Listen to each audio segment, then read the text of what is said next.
Star Network. I'm your regular host, Greg Carr, and this is our weekly hour devoted to conversations that lead to creating a better world, not only for African people, but for everyone working together in our common humanity. We're very excited today to have with us a towering intellectual, an activist, a son of Detroit, a man who is, for my generation, really a bridge figure, linking the previous generations of struggles of African people here in the United States and beyond to the current developments in the African world and the world beyond the African world. He is a master theorist.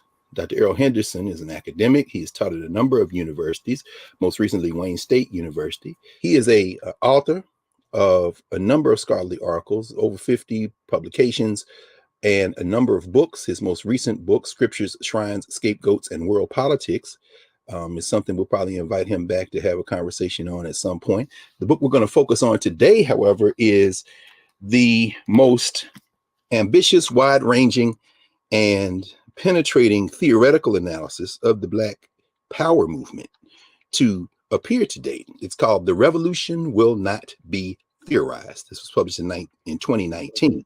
So we welcome here to the Black Table our friend, comrade, and brother, Errol Henderson. Welcome, Errol. Oh, it's a pleasure to be here, Brother Greg. Thank you so much for this wonderful invitation and a nice introduction as well. Oh, brother, we kept it short because we want to get to the conversation. There's a whole lot more, so much more we could say. And one of the reasons I wanted to talk about you in the generational context is because it seems that all the academics have discovered the American Negro and want to write about Black power, and we won't name no names. So maybe we will. We'll see how the conversation goes. But like I said, for our generation, I'll never forget, man, as you were finishing up there at Michigan, your PhD, and you published a book in the mid-90s, and that book on Afrocentrism and world politics, creating a new paradigm. Oh, you got it there, man. Come on, man. You got to pull out, you got to go into the stash, man, and pull out the stack. There it is right there. I remember, man, when we were in Detroit for NBUF, I think, National Black United Front. And, you know, we were all developing, trying to create a space where we could use the academy, go in there and basically take its tools and apply it to the problems of theorizing our ongoing movements. And it was such a pleasure to be there with you and so many people who are now ancestors, Conrad World, so many others, Baba Mario Obedelli. You in this text have brought them all into a contemporary moment and theorized them and done it in a way that is extremely compelling. Do you mind maybe telling the viewers a little bit of your background and what led you into not only your intellectual work generally, but this particular book? Oh, appreciate that, Brother Craig. Yeah, born and raised in the Brewster Projects on the east side of Detroit. So I have people in my family who are the oldest ones. I'm the youngest of my father's 13, my mother's 9. So they were, we were very poor. We often didn't have even a television set and never had a car. But anyway, and I was pretty sickly as a child. So I often, we read a lot. There's the dictionaries and encyclopedias in the projects in our house, and but I often read, and I read my older siblings' books. I didn't know I wasn't supposed to be able to, so I would just keep going. I read and I just kept going, but just to have conversations with them. I just wanted to have conversations. So anyway, some wonderful teachers from Miss Brown in the 3rd grade who gave me the autobiography of Malcolm X to read, because I had read all the books in my age grade. I didn't understand it, and in the 4th grade as well. So wonderful teachers there, Miss Tinsley. When I was in Foster Elementary School, so as I matriculated, as I went to school in the project, just the reality of being poor. The dealing with the police, the white police, stress, stop the robberies, enjoy safe streets. The police. I was 10 years old. I thought I was 9. I was 10, and they put a gun to my head, and while I was in my bed reading a Richie Rich comic book when they raided our house. You know what I'm saying? Wow. They put a gun to my mother's head and my brother. So the repression of the police was there as well, even as you have nurturing things in the project. Well, I was a nut. And I wasn't interested in school. I got into a really good high school. It's a public high school in Detroit, but you had to be accepted into it. And then stuff just started happening, and I acted a nut. and I had to. I went to the Army at age 17. My parents actually had to write so I can get in because they wanted me to go there. Isn't it something to be safer than being in Detroit at that time? A lot of gangs out there, Young Boys Incorporated, a lot of violence. A lot of my friends were they were either rolling, selling drugs in the joint, or they were dead. And when I got out, my parents had died within an 18-month period, and I started school. I was never unintelligent, just uninterested. Yes. And I think I got my first semester of the semester my mother died. I got a 4.0 just on anger alone. You know what I'm saying? So, and then we started organizing. There was an event in 1983, the 15th anniversary of the Republic of New Africa. I still had a flyer here. I forgot to put it next to me. And that's where Chokwe Lumumba, Mario Badeli, people like Brother Apasha, Queen Mother Moore, Sister Neb Kigosili, these people were there, and they were telling us about this legacy, which I often heard of, but I never put it in practice. Yeah. And then in Chokwe especially, it's like bringing those people up to campus, use the university funds to fund them, use the university, transform the university, wonderful people like Mariba Williamson and so many wonderful, Sister Claritha, and we started organizing. Yes. So once I left back in and went to Michigan, when I went to Michigan, I was still on the east side of Detroit. I commuted to the University of Michigan because I didn't want to leave Detroit. And we started organizing, and we led a movement there in 86, 87 called UCAR/BAM3. And then I brought a lot of the Wayne State folks up there doing our movement there, which there's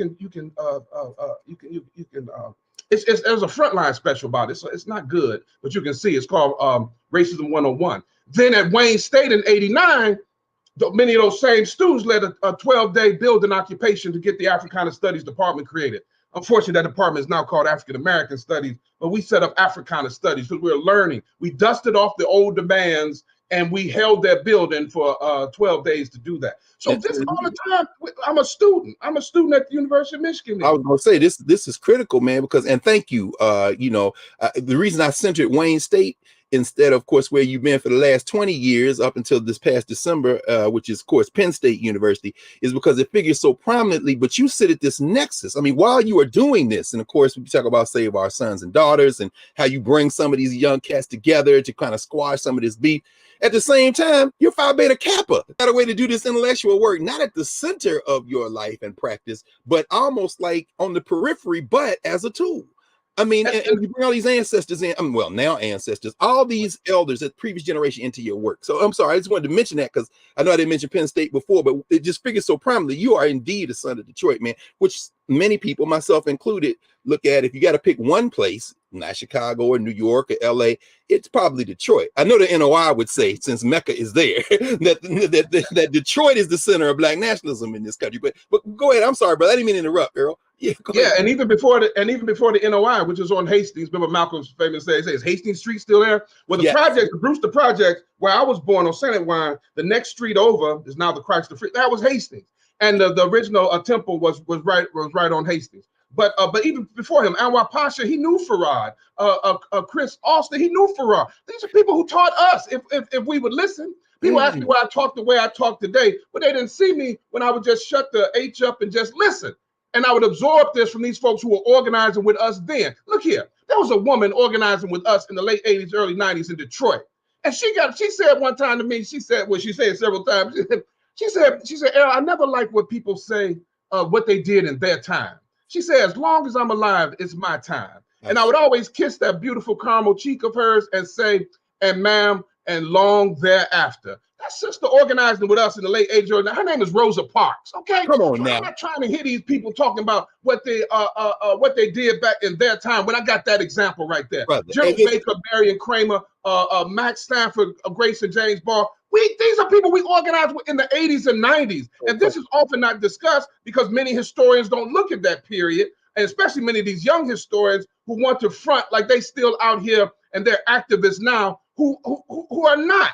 Because it invalidates them, and some of us never accepted that you had to choose either excellent intellectual pursuits or excellent activism. We got models that did both. But to promote both for today, especially many people in the academy, is to repudiate themselves. Because they're constantly trying to tell you what they're doing and writing books is revolutionary. No, you can write about it, but you still got to go out in the street. And let me just say this. We here at State College, the first use of of the police killing of a civilian in State College was Osage.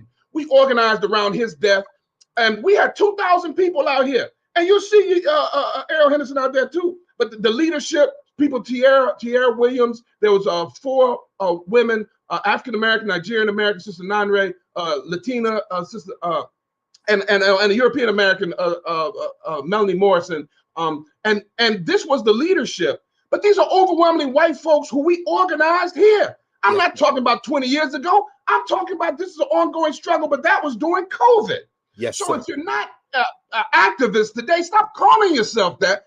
And all I'm saying is that there are many of us who are out here doing this, but often the people will not highlight us because it's a repudiation of themselves while they walk around here, got 5 names before their professorship, some kind of provost and distinguished this, and talking about they making revolution. Are you serious? Sir. Yes, sir. Well, look, listen, this is exactly why we wanted to have you here for this initial, and we're going to have you back many times after this session at the Black Table, because you're really helping us understand the nexus. I mean, you've lived it. It's your life experience. When we come back from the break, we want you to continue in this and pour it right into this book, which really does bring this alive, this nexus of, I don't want to say scholar activism. We know, that too gets kind of complicated. So we're going to come back in a moment in a break with Dr. Errol Henderson, author of The Revolution Will Not Be Theorized, Cultural Revolution in the Black Power Era. We'll be back in a moment here at the Black Table.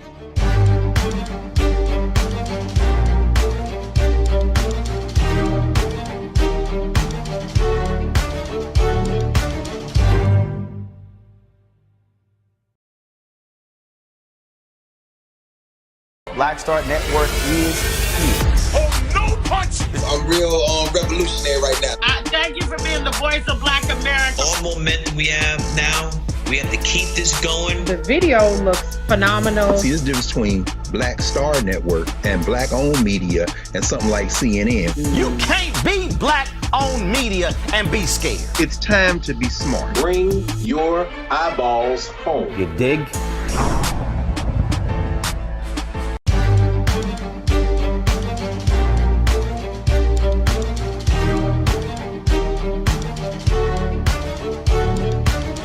Welcome back to the Black Table here on the Black Star Network. I'm your regular host, Greg Carr, and we're joined today by my friend and brother, our comrade, Dr. Errol Henderson. Errol, when we left, you really walked us into a perfect point of entry for having this conversation about this text and why it's important. Reading recent scholarship, people think it's a revelation that when they call from Mississippi to say, hey, man, we're in a war here with these police, and they call John Conyers' office, Rosa Parks is the one answered the phone. And in some ways, that's how Chokwe Lumumba and them end up down there. Now his son's the mayor. I mean, the connections you draw are not research connections, although you're a master scholar. They are connections mouth to ear, street to street, fist to face, all of this folded together. In this book, you evoke the spirit of another son of the Black Power movement, and certainly someone whose influence, not only in Detroit, but now globally, kind of anchors so much of the Black Power movement work, as you talk about in later chapters, of course, the Republican New Africa and everyone else.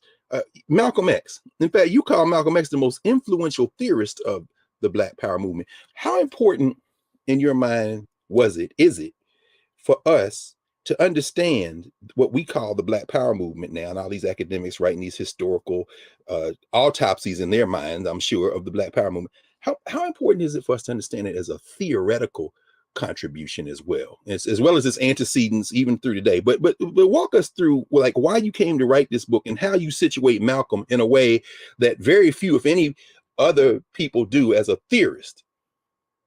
Yeah, I appreciate the question. And I think it's so important that to appreciate Malcolm's, to appreciate Black nationalism.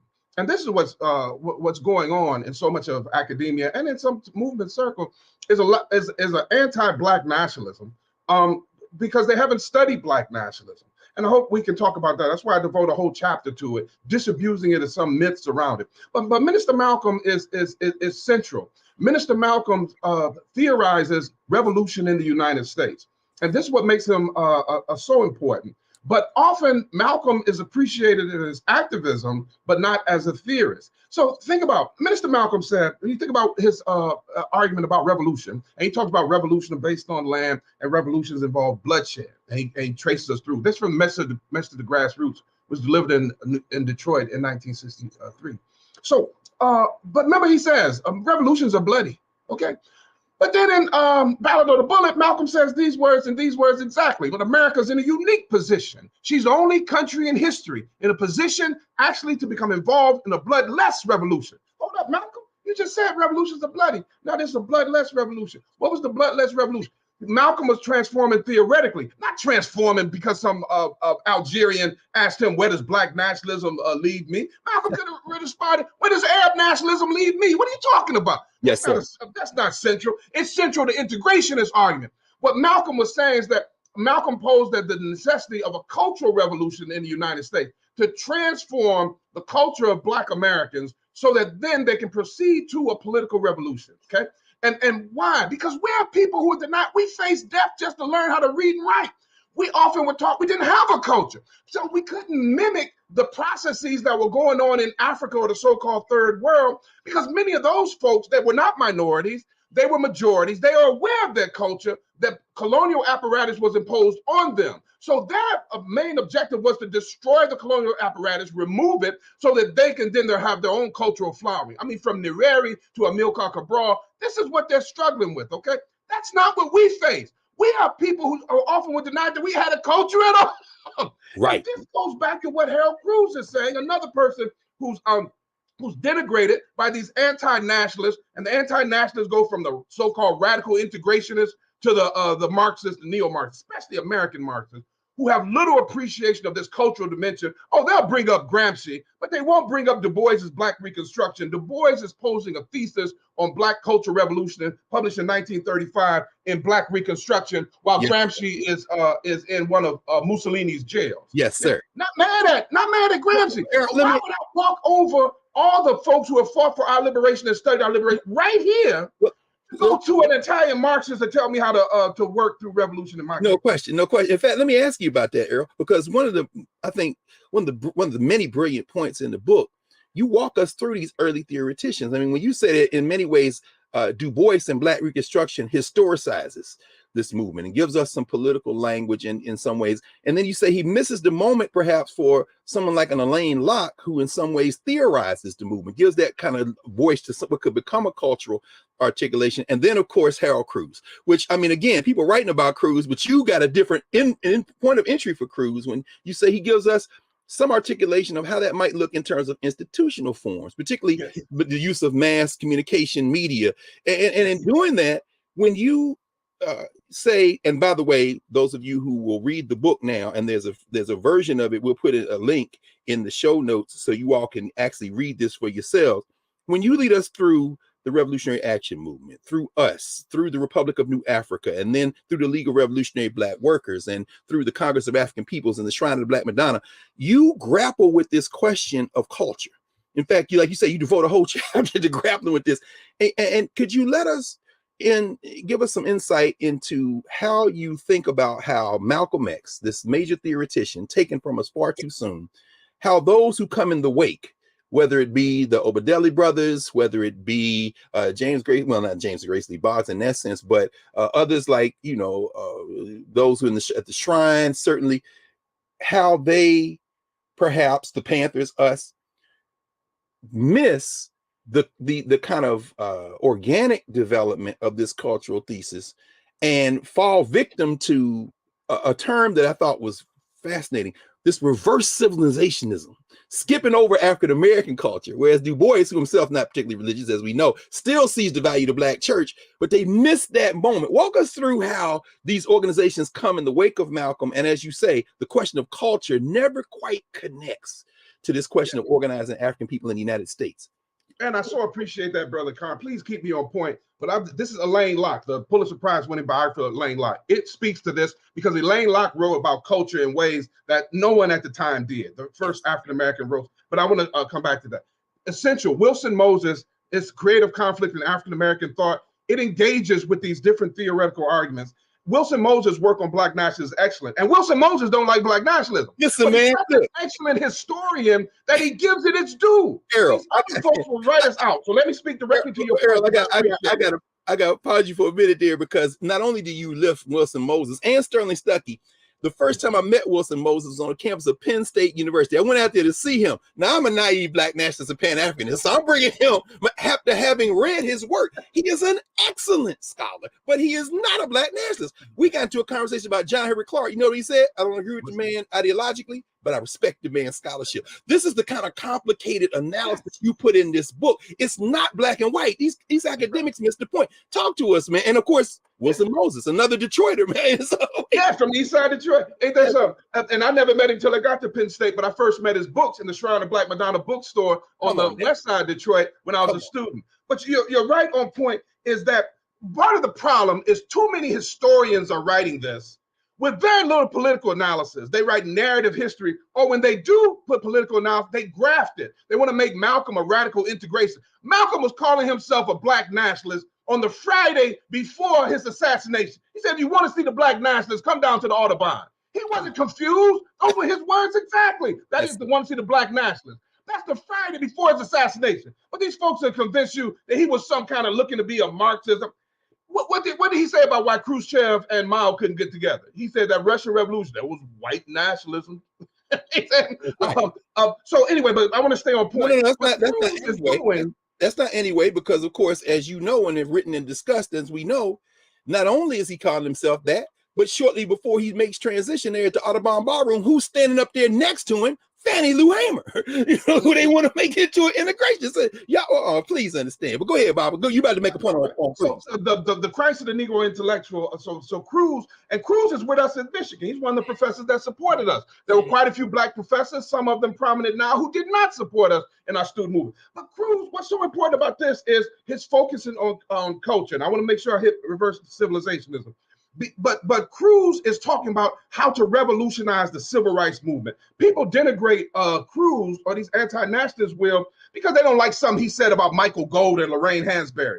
Meanwhile, Marxists will cite Althusser, who killed his wife. He killed his wife, but they'll still cite his work. I'm supposed to give up Harold Cruz because you don't like something he wrote about Michael Gold. That'd be for real. But that's how trivially they'll speak black theories. He's not making a universal theory about a revolution. He's talking about how to revolutionize an ongoing movement, the civil rights movement. He's not making a general theory. So that's what people miss. What Malcolm is appreciating is that he thinks that the Africans are ahead of the African Americans with respect to their revolutionary orientation. And some of this now is due to their cultural clarity.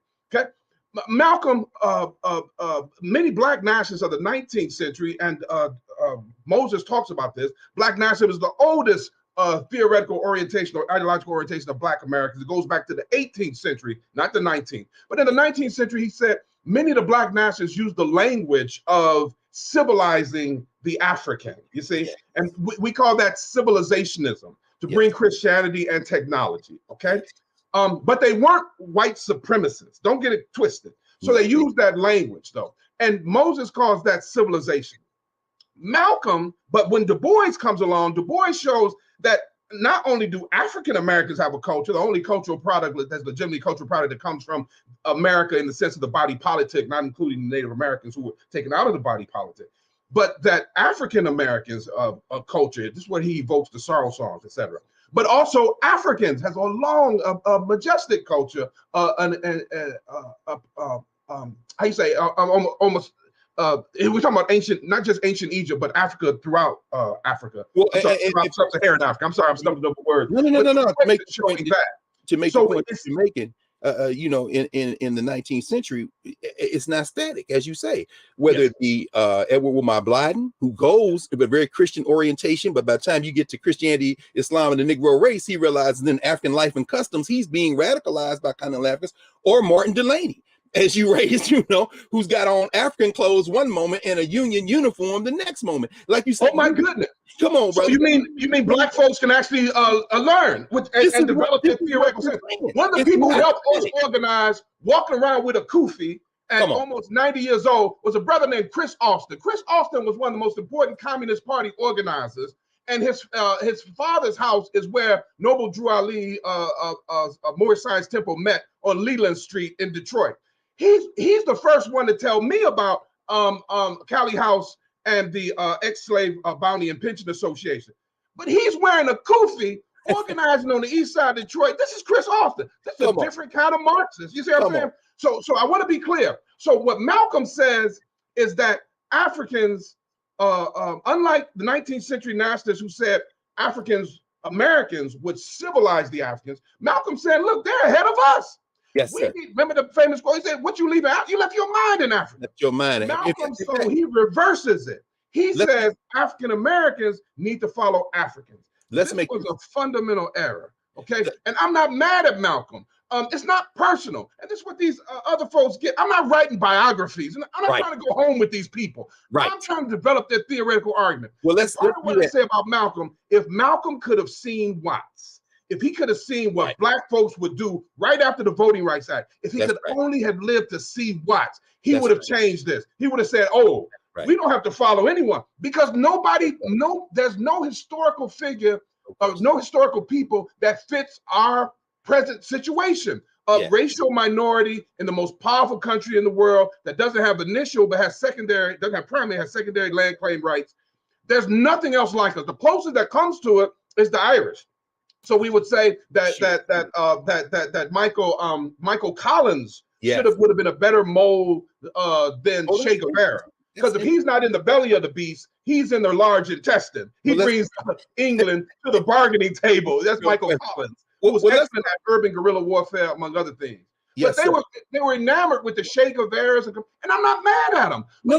Well, I mean, our analysis after 50 years. Well, this is, and I think this is where we want to go in the next block. We're going to take a break. When we come back, will you walk us through how this plays itself out after the death of Malcolm X, like with everything from Drum to Cap to us? And when we come back in a moment with you, Errol, we're going to pursue this as it takes on organizational form.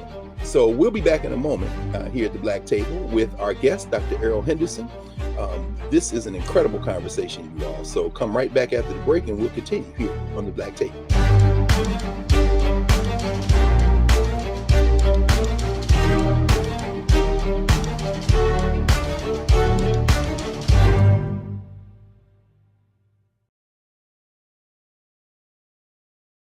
When you talk about blackness and what happens in black culture, we're about covering these things that matter to us, speaking to our issues and concerns. This is a genuine people-powered movement. There's a lot of stuff that we're not getting. You get it, and you spread the word. We wish to plead our own cause.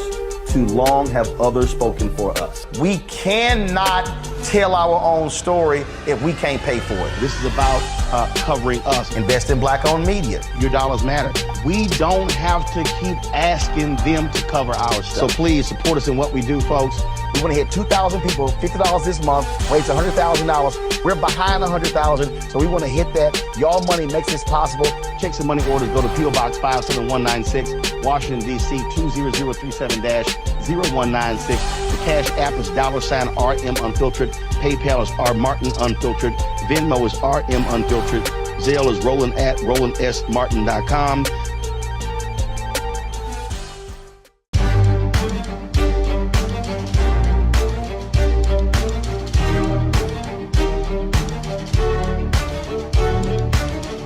Welcome back to the Black Table here on the Black Star Network. Please support the Black Star Network. Download the app, join the Bring the Funk fan club, tell all your friends. This conversation is one that you won't find anywhere else. So in fact, support all the shows here on the network. When we left with our guest, Dr. Errol Anthony Henderson, we were talking about this question of African culture here in the United States, African American culture, and the distinct nature of it. Errol, you write so powerfully, not only about these theoreticians, and you weave everybody from James and Grace Lee Boggs to Harry Haywood, the whole conversation between the Marxists and the Black nationalists. But you talk about the applied theory in these major organizations. Take your pick, brother. I don't know whether you want to start with the Revolutionary Action Movement, our friend and brother Muhammad Ahmad, of course, the great Max Stanford.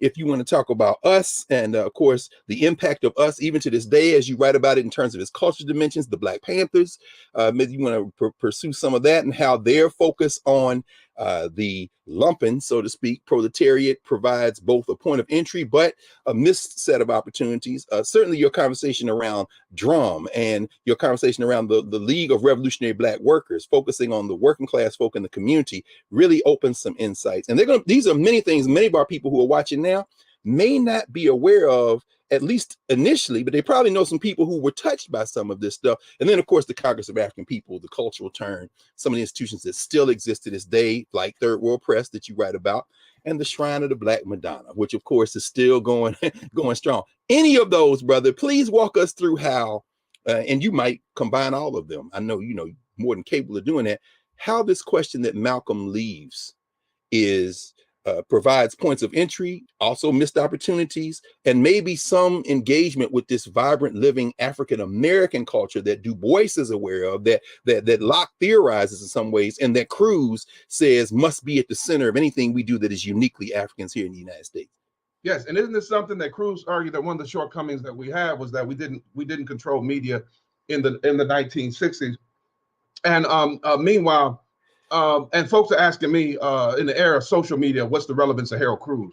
The 50th anniversary of Harold Cruz' publication, 1967, the Christ of Negro Intellectual, there was no commemoration of this, no celebration at the University of Michigan, the department he largely established, none. And a wonderful brother named James Taylor at the University of San Francisco organized one there. So part of it is destroying is making a caricature of the theoretical arguments these folks make, or reducing them to, as David Hilliard, the Black Panther Party, said of the white left, they want the Panthers for their thuggery, not their theory. So when Malcolm is talking about the need for a cultural revolution, what groups like RAM, just like the wonderful brother who was so helpful to me, brother Muhammad Ahmed, Max Sanford, Wanda Marshall, and others, they took aspects of Malcolm's thesis, but they didn't take its totality. And one of the biggest shortcomings of it was that they treated it as a finished product, but Malcolm hadn't developed it.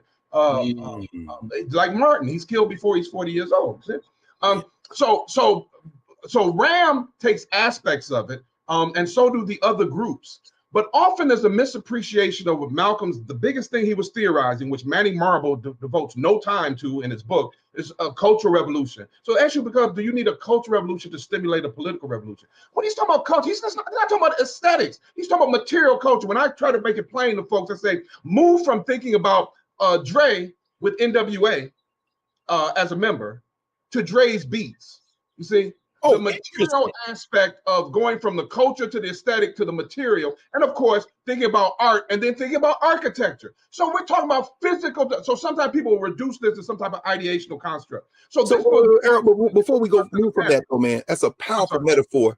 Please help us understand how you balance these things, the material culture, materiality, materialist analysis with the cultural analysis. Because as you say, it's almost as if people try to pick one or the other. I'm thinking about whether it be Cedric Johnson or Tereya Reed. I mean, there's a materialist argument now that kind of dismisses the culture element in some ways. And then there's a cultural element that dismisses the materialist element. And as you write about in Us, which has been hugely influential in many ways in culture, they're not Marxists. They come to socialism, but all this is a work in progress. How do you theoretically kind of describe what is a clear tension, sometimes open conflict between Marxism and the cultural dimension? How do you reconcile that in your work, and how do these organizations and individuals and communities kind of reconcile it, even if they're not doing it consciously as they grapple with trying to serve our people? Because they didn't study Black nationalism in the theoretical sense. And I'm not mad at them. They're doing other things. You know what I'm saying? Other important things. But it goes back to the general strike and slave. There was a slave revolution. If you know the big lie, that's the biggest lie. There was a slave revolution. That's not a metaphor. I mean that empirically, theoretically. There's a slave revolution that Du Bois talks about in Black Reconstruction. 196,000 that joined the Union Army to fight against their former slave masters, and 300,000 in support. Neither the Union nor the Confederacy had as their initial war aims the freedom of slaves. We did that. And how do we do that? Through an alliance with the Union Army. And folks say this superficial Marxists say like, well, you can't. Now you're going to organize with the capitalists.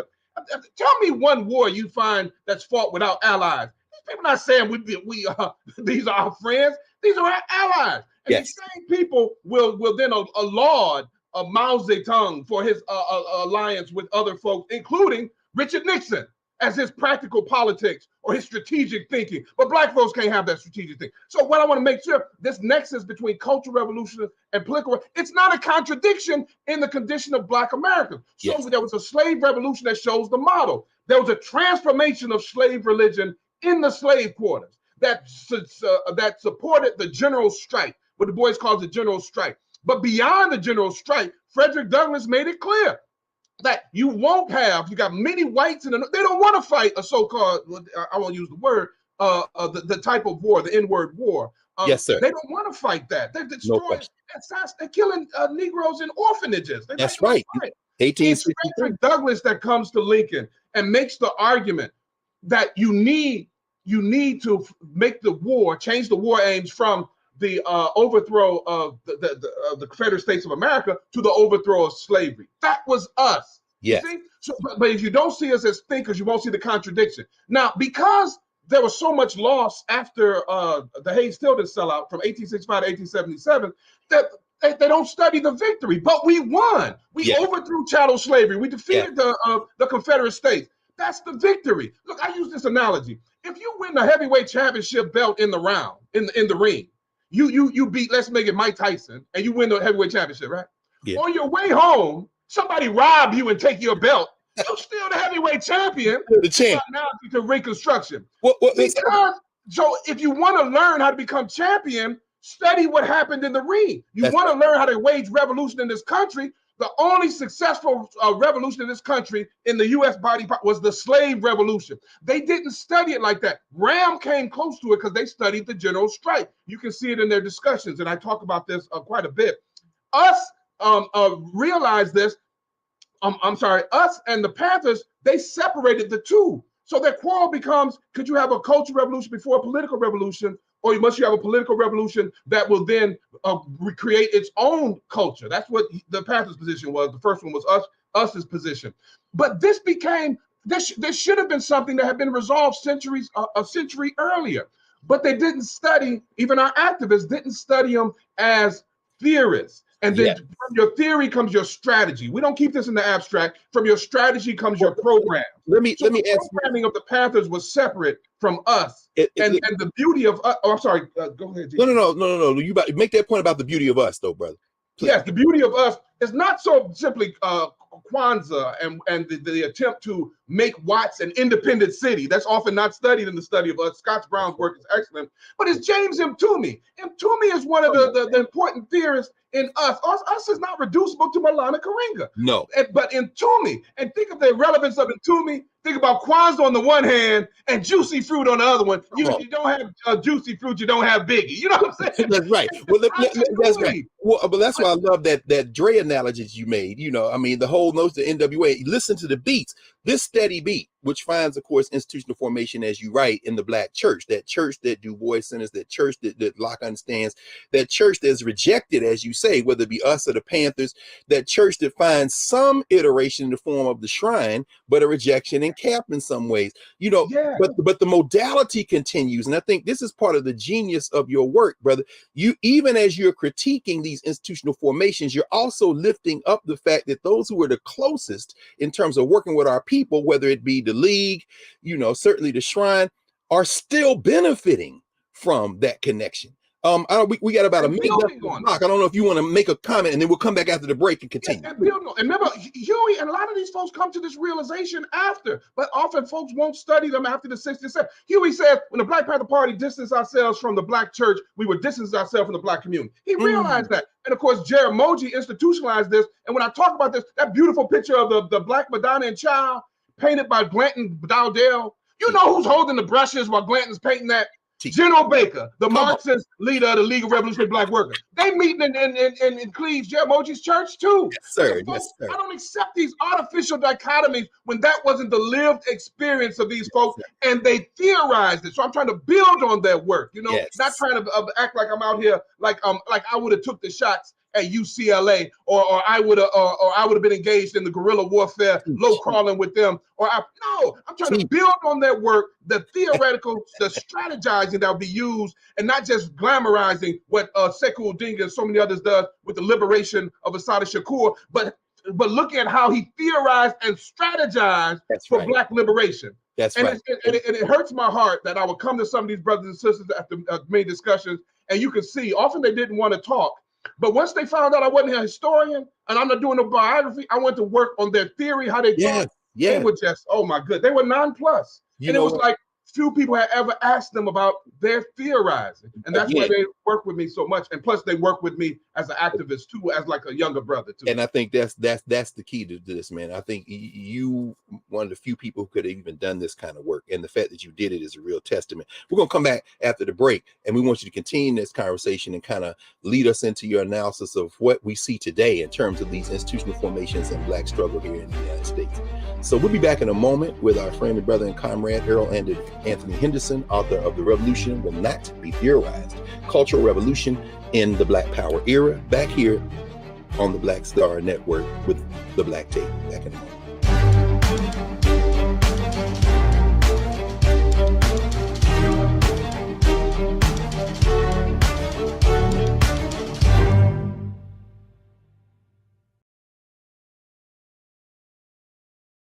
Don't you think it's time to get wealthy? I'm Deborah Owens, America's Wealth Coach, and my new show on the Black Star Network focuses on the things your financial advisor or bank isn't telling you. So watch Get Wealthy on the Black Star Network.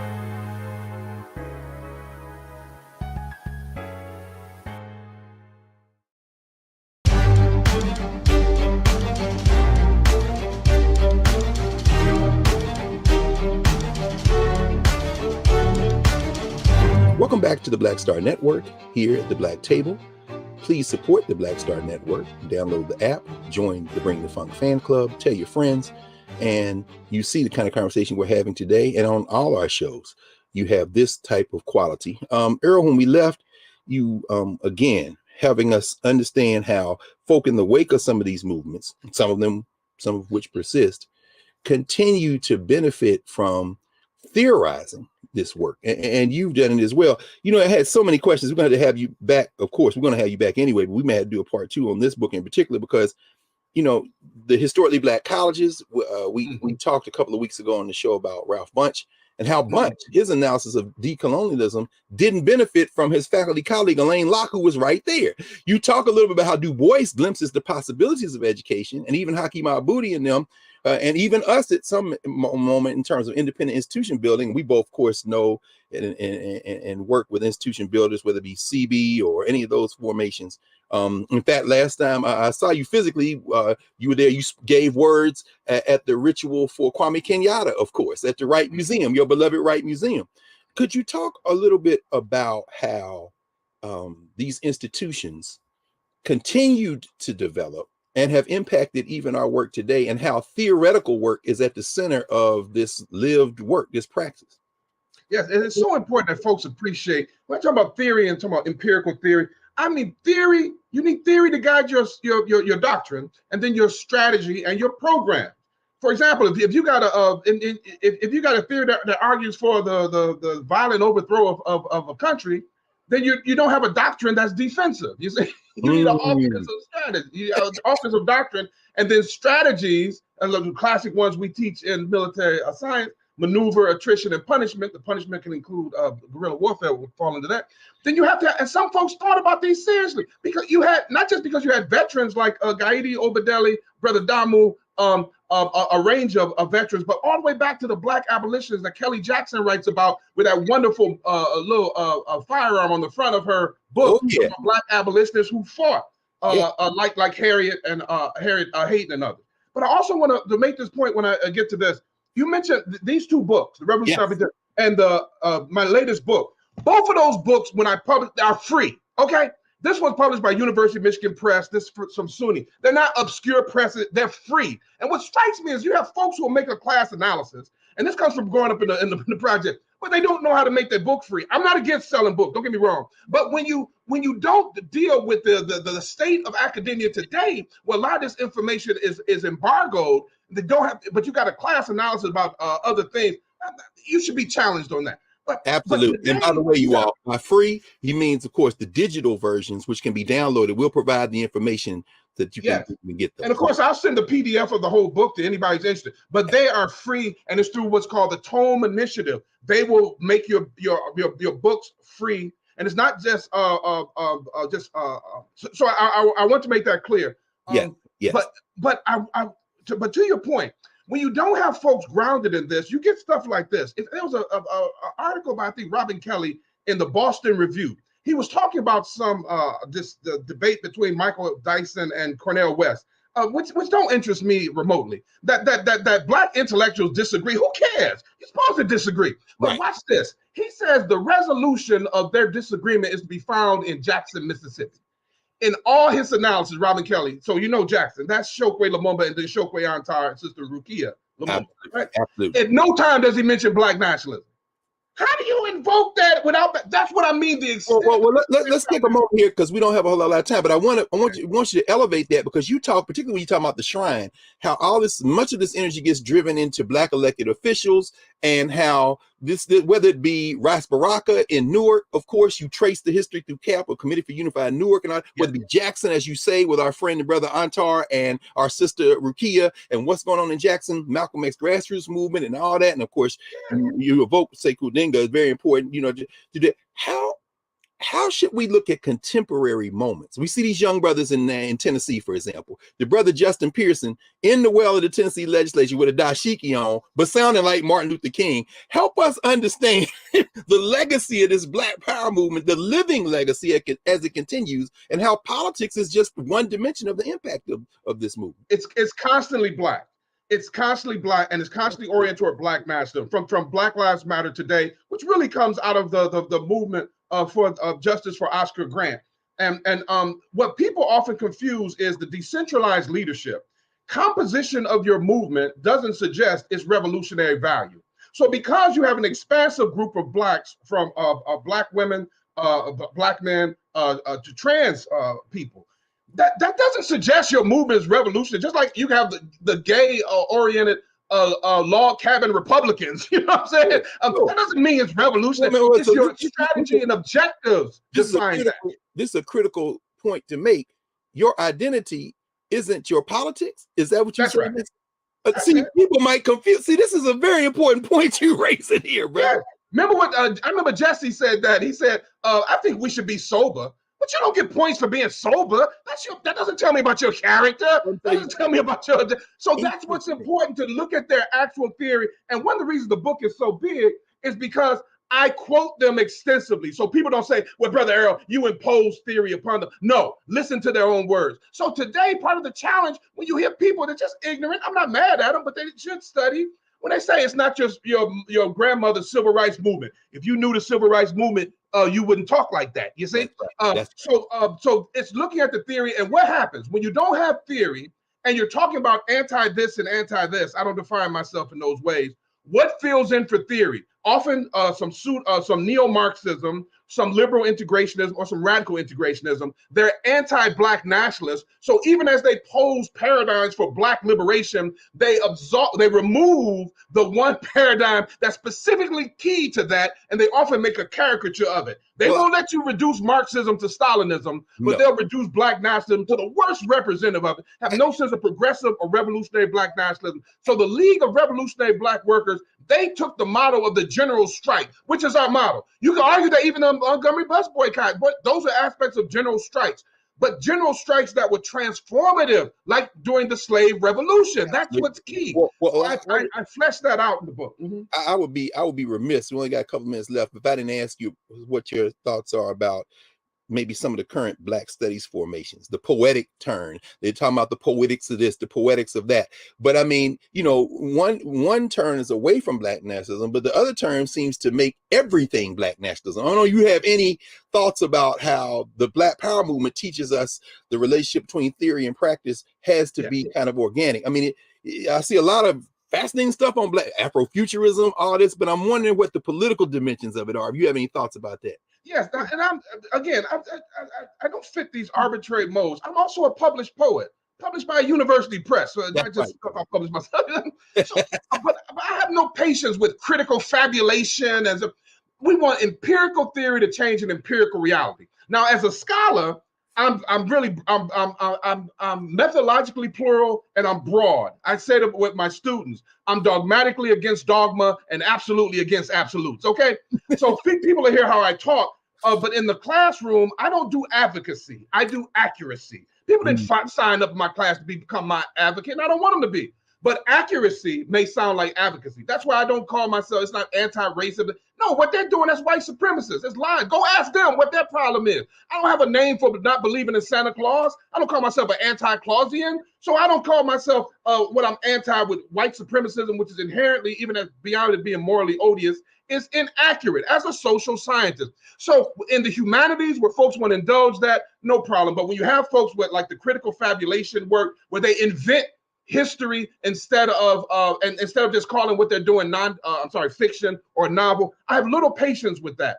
So I do quantitative work. I'm methodologically plural. I do a range of different types because my methods are not my identity either. What you have is folks who depend on the ignorance of those listening to them to create caricatures of the actual tools for their liberation. But didn't the old heads tell us before, people who won't treat you right won't teach you right. That's right. Everything that comes in the form of black folks don't mean that's oriented towards your liberation. So the book is 500 pages because I developed these theoretical arguments. And when people say, well, Brother Errol, well, how you know people like, the grassroots going to read that? I said every weekend you find the grassroots reading books with words like Thessalonians, Corinthians. I still don't know what a Corinthian is, Brother Greg, but we will, because we got dictionaries. Come on, brother. Come on. Growing up poor in the projects, yes, and sir. Make a caricature out of poverty. You go to a spelling bee in the most ghetto black community, and you'll see all types of folks out there encouraging their children. I don't like that caricature, especially coming from people who were never poor, who don't appreciate grassroots folks, even as they invoking them. That's why they don't want to study black nationalism in a serious way, and they want to talk about black. But when it comes to thinking and theorizing, they got some white scholar for that. And believe me, I study Marx, as you see in the book. I study a range of them. But I'm not beholden to these folks. No, these folks are waiting. You got these neo-Marxists waiting on a Marxist revolution as much as religious folks waiting on Jesus. But they'll denigrate the religious folks. At least the religious folks are down there in communities each day. You want to glorify the Panthers for feeding people. You know how many people Adam Powell? I'm talking about the old man Powell. He bringing prostitutes into the church. During the Depression, he's feeding people. Are you serious? Yes, sir. In fact, it's being truthful to this history and developing it. I'm sorry if I people and evoke folks who are not here. So I'm sorry if I didn't stand on point. That's a perfect way for us to pause until we continue this conversation in another session, because devoted to the folk, devoted to the people. You can't go wrong as long as you stay devoted and grounded in the people. Listen, Brother Errol, we want to thank you for this initial conversation we've had, for your work, not only for the long arc of your work, but for this particular work, which allows us to, kind of reset the way we think about things that have never stopped since we were snatched. And certainly go back to even before that, because you even got Sheikh Anta Diop in here, brother. So I'm like, I ain't mad at you. So listen, Errol, thank you, man. Thank you for coming. And we look forward to the next time we have a conversation with you, brother. You're welcome. It's been I'm so grateful to you for having me. It's so good to have you. So we'll be back in a moment to clear the table and get ready for next week. And we'll see you in a second.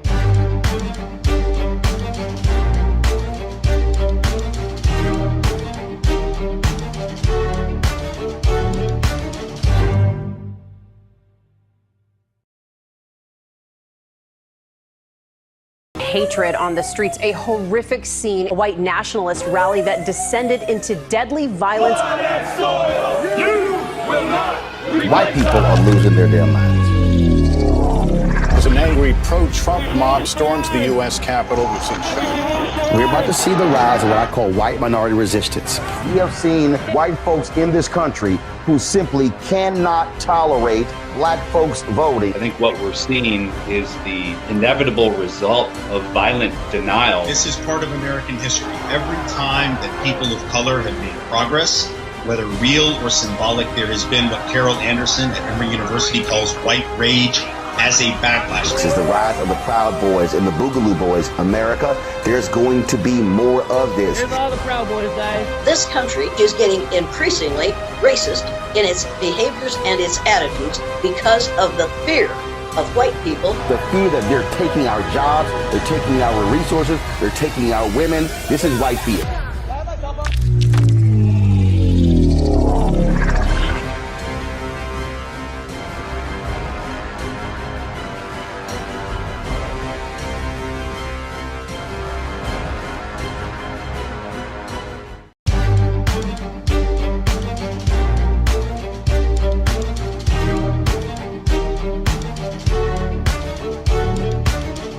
Welcome back to the Black Table here on the Black Star Network. Support the network, download the app, join the Bring the Funk fan club, tell your friends and family, not only here in the U.S., but around the world about these conversations, and support all our shows. We've just had a powerful hour with Dr. Errol Anthony Henderson, author of The Revolution Will Not Be Televised. I'm thinking about Gil Scott Heron. The Revolution Will Not Be Theorized, Cultural Revolution in the Black Power Era. This book is available free for download. It's very important for him that he did that work because it's coming out of our people and it needs to be accessed by everyone. Dr. Henderson has always been about that in his life and career. I'll end with a quick quote from one of Dr. Henderson's elders and mine, who is now an ancestor. We've talked to him here at the table before he made transition, the great John Bracey, who Dr. Henderson quotes in this book, in fact. And Errol Henderson quotes John Bracey, and we see him as a founding parent of the field of Black studies. Dr. Bracey once said that people spin theories out of very thin margins of knowledge. Well, this book and the work of this brother, Errol Henderson, is not one of those people who are spinning theories out of thin margins of knowledge. In fact, it is quite the opposite. So if you get a chance, and please take the time to read The Revolution Will Not Be Theorized, and then look around you with new eyes and realize that a lot of the people who fought this struggle are still out here swinging with both fists. So we'll see you next week here at the Black Table. And again, support the network. We'll see you next week.